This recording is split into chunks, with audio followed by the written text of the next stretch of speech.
Pense naqueles gráficos assim ultra modernos, maravilhosos, infográficos. Você não vai ver aqui porque eu não sei fazer.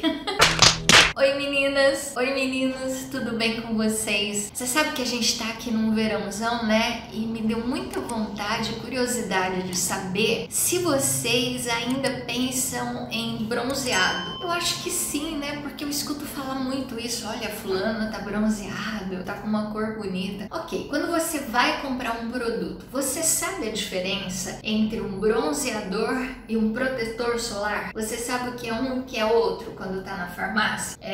O bronzeador não tem protetor solar, enquanto que o protetor solar, como o nome já diz, tem. Não é bem isso, quer dizer, mas eu queria explicar melhor para você. É o seguinte, o que é um bronzeado?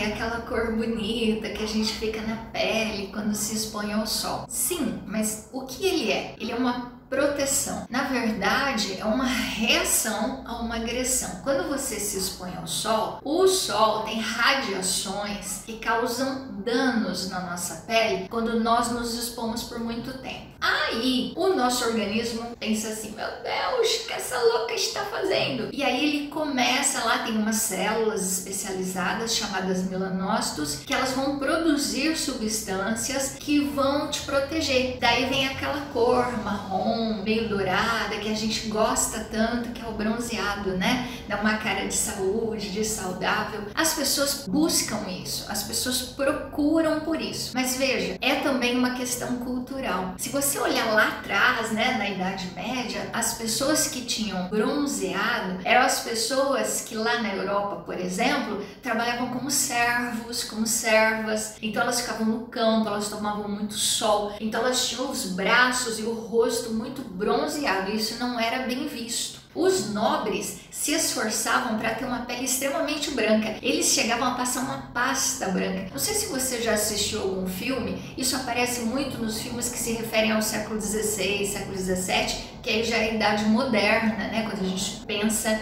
em história mundial. Eles chegam a passar uma pasta branca no rosto, depois faz um rugizinho assim, vermelho, para dar uma cor, se é que aquilo é cor. Por quê? Porque aí significa que eu sou nobre, porque eu não tenho bronzeado, porque eu não me exponho nunca. Então veja que interessante, o bronzeado ele tem uma questão cultural envolvida. Nós brasileiros gostamos muito e hoje a situação se inverteu. Hoje quando você vê uma pessoa bronzeada, é quase como se significasse assim: eu tenho tempo para ir à praia, para me expor ao sol na piscina. Então hoje acaba sendo quase que um status o bronzeado, ao contrário do que já foi na história. Nós estamos na história contemporânea, ao contrário do que já foi na história lá de trás, né? Moderna, que de moderno não tem nada, e na história medieval, por exemplo. Então você já sabe que o bronzeado é uma reação de defesa da nossa pele a uma agressão. Só que de tanto ter que se defender,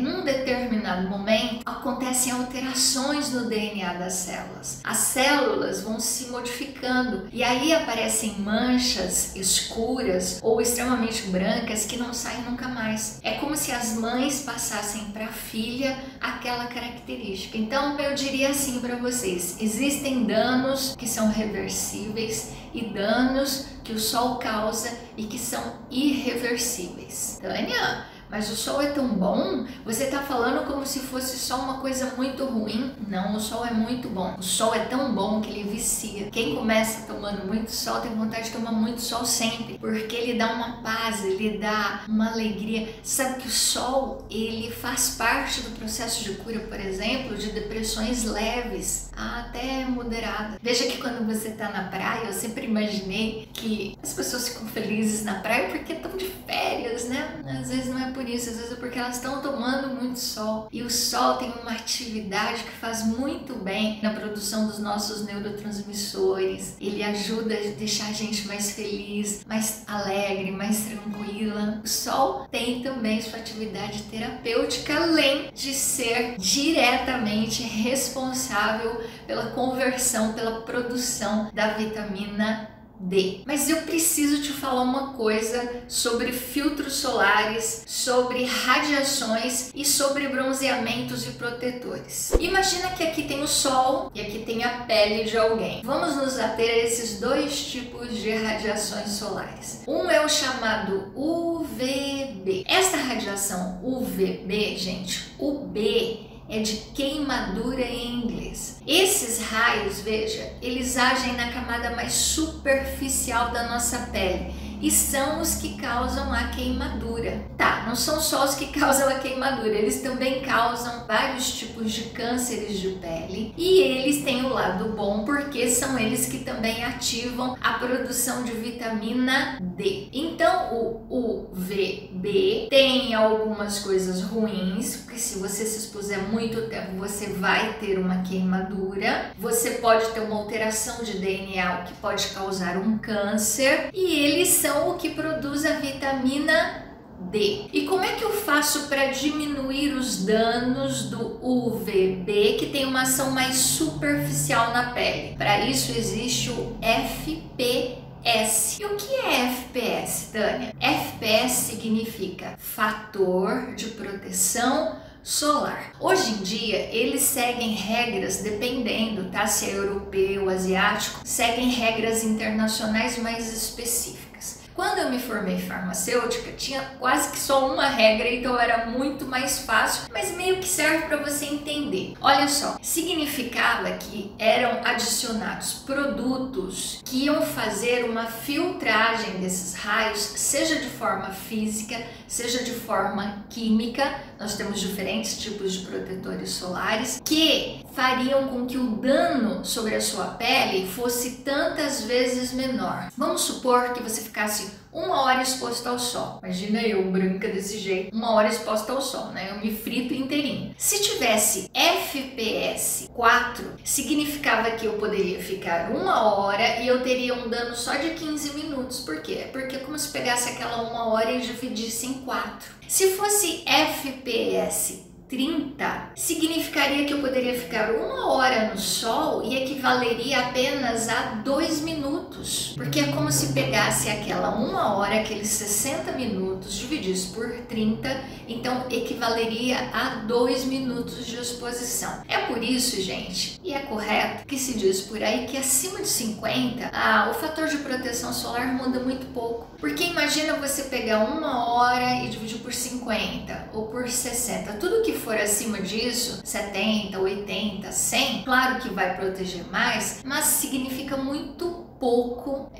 no final das contas. Não sei se você está me entendendo, porque se você está com o fator 60, significaria que 1 hora exposto ao sol equivale a apenas 1 minuto de sol. Tá, para quem tem melasma talvez isso seja importante, mas para quem não tem melasma ou risco de câncer de pele, acima de 50 não vai fazer tanta diferença. Então vamos recapitular. O fator de proteção solar, o FPS, indica quanto tempo nós estamos protegidos em relação ao UVB, que é a radiação de ação superficial. Mas nós também temos um raio chamado UVA. Esse A é de aging, esse A é de envelhecimento. Uau!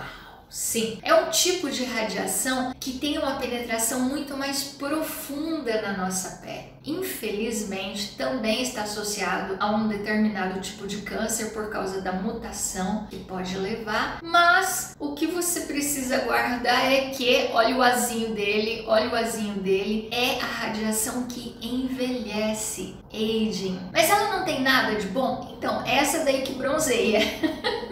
Você já percebeu que a coisa não vai acabar bem. Olha que interessante, o UVB ele tem maior incidência, por exemplo, pra gente aqui no Brasil, na maior parte do território brasileiro, a maior incidência das 10 às 4 horas da tarde. Agora o UVA é o tempo todo. Qualquer hora que você se expuser ao sol, você estará exposta ao envelhecimento causado pelos raios solares UVA. Antigamente eu falava assim, eu quero me bronzear, mas eu não quero me queimar, eu não quero causar danos, então eu tomava sol das 8 às 9 da manhã. Ok, é o sol que bronzeia, é um sol que dificilmente queima, mas também é um sol que envelhece. porque ele age de forma cumulativa nas fibras de sustentação da pele. E o que combate o UVA? O que combate o UVA chama-se PPD. O PPD é um tipo de proteção que aqui no Brasil, nos protetores solares, é obrigatório. Mas Tânia, de quanto? É o mesmo número que o FPS? Não, gente. No Brasil, equivale a 1/3 no mínimo da proteção. Se você tem lá um filtro solar, está escrito que o FPS é 60. Quanto que vai ser o PPD deste filtro solar? 20. E se for 100? Olha, se for 100 e ele é obrigado a ser 1/3, o PPD será em torno de 33. Tânia, mas pode ser maior do que 1/3? Sim, a nossa legislação, gente, ela é muito boa nisso. Ela não permite que seja menor que 1/3, mas permite que seja maior. Como os filtros solares sabem que isso seria uma vantagem, porque significaria que você está muito protegido, quando é maior, eles colocam o PPD. E geralmente, quando não coloca, é porque equivale a 1/3. Tânia, às vezes eu vejo PPD e uns sinaizinhos de mais. Sim, existem alguns laboratórios que adotam esse sistema para querer dizer que, para chamar a atenção, que o PPD equivale a tanto. Aí você tem que ver naquele laboratório o quanto equivale, apesar de ser mais ou menos ali, cada maisinho daquele, quanto mais maisinhos tem, né? Significa que mais protegido você está do envelhecimento. Aí eu te pergunto, existe um bronzeado 100% seguro, 100% saudável? Aí é que está, né, gente? Porque para se bronzear, você precisa estar exposto ao UVA. Tânia, mas se eu usar protetor solar, eu não me bronzei? Então, gente, a grande pergunta não deveria ser essa. Como eu consigo me bronzear e ao mesmo tempo me proteger? Para isso você tem que pintar a sua pele. Você tem que fazer aqueles bronzeamentos artificiais, né? Que a pessoa, na minha opinião, salvo raras exceções, fica com cor de cenoura. A sua pergunta, na verdade, deveria ser como produzir vitamina D sem causar danos na pele. Porque vocês viram que é justamente o UVB o maior responsável pela produção de vitamina D. E sim, o momento melhor para você se expor é de 10 a 20 minutos entre 10 horas da manhã e 4 horas da tarde, pensando no território nacional como um todo. É muito complexo isso. Veja o meu caso, por exemplo. Eu sou muito clarinha, então eu tenho uma chance muito grande de me queimar. Eu tenho casos de câncer de pele na família. Meu pai teve mais de uma vez. E eu tenho níveis baixos de vitamina D. Aí a gente fica naquele dilema, né? Se expor,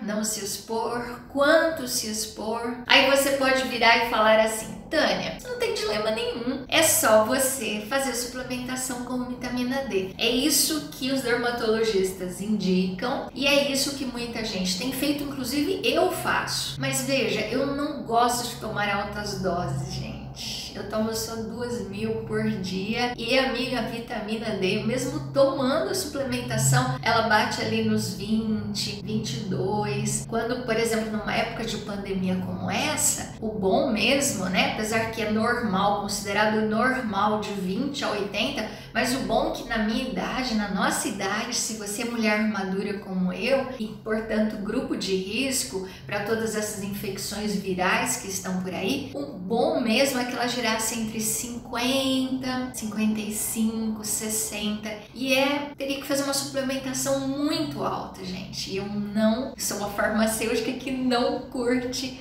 tomar remédios. Então, o que eu tenho pensado aqui com os meus botões em fazer? Eu me exponho, claro que normalmente eu estou trabalhando, então não é todo dia que eu posso fazer isso, mas eu tento me expor de forma controlada, entendeu? Então eu passo protetor no rosto, no pescoço, no colo. Eu tenho manchas, olha isso aqui, terríveis no colo, por conta da quantidade de sol que eu tomei na minha vida, né? Protejo as mãos. Olha que interessante isso. Olha a mão, eu dirijo assim, esta mão tem manchas, esta quase não tem, porque essa ficou muito mais exposta por causa do volante. Olha que interessante isso, gente. Então não é aquele saber que vem dos livros, mas é muito erudito e que é inalcançável pra gente. Não, é só você parar pra pensar. Eu tenho um vídeo aqui que eu falo que pessoas de idade, que geralmente nunca colocaram biquíni, nunca, né, expuseram todo o corpo, estão sempre vestidas, quando você olha a parte vestida, a qualidade da pele é completamente diferente da qualidade da pele que não ficou vestida por décadas e décadas. Então, assim, é inegável o envelhecimento que o sol causa na pele, mas também é inegável o benefício que o sol causa a nós, seres humanos. Então, é uma linha tênue, né, de equilíbrio entre uma coisa e outra. Eu me exponho olhando no relógio para não passar os 20 minutos. Não faço isso todos os dias e no meu caso eu ainda tenho que fazer a suplementação. Tânia, não seria melhor só se expor? Eu acho, mas aí você não poderia ser uma pessoa leite como eu e ter tantos casos de câncer de pele na família. É buscar aí uma equação, um equilíbrio. Bem, mas eu comecei o vídeo falando que eu ia dizer a diferença entre protetores solares e bronzeadores. Gente, protetores solares, talvez você mesmo já tenha compreendido a diferença. Eles têm proteção UVB e UVA, ou seja, eles te protegem de queimaduras e de envelhecimento, mas atrapalham o bronzeamento e a formação da vitamina D sob a pele. Porém, o bronzeador não tem o PPD, ele só tem o FPS, isso quando tem. Ou seja, o bronzeador não deixa que você se queime, permite que você se bronzeie, mas atrapalha a formação da vitamina D e te expõe ao envelhecimento. Quando está escrito assim numa base, num produto, ou mesmo num hidratante, comprei outro dia um hidratante, estava escrito assim, não é um protetor solar e tinha FPS, então é porque muito provavelmente não tem o PPD, porque se tivesse o PPD também, eles avisariam que não atua como protetor solar sob determinadas condições. O mais importante aqui é você entender que o bronzeamento, quer dizer, você passar um bronzeador e ficar horas e horas ali, pode ser gostoso, pode ficar uma cor que te interesse, que você se sinta linda, iluminada, mas não é saudável. Não se expor nunca ao sol também não é tão saudável assim. O que me alegra é que agora eles estão fazendo alguns estudos de filtros solares que conseguem agir te protegendo e ainda deixam ali uma margem para a formação da vitamina D. Eu espero que você tenha gostado desse vídeo, que você tenha aprendido alguma coisa nova que você não sabia. Por favor, deixa o seu like, meu amor. Por favor, compartilhe nas redes sociais. Faça a sua inscrição se você não é inscrito. A gente se vê.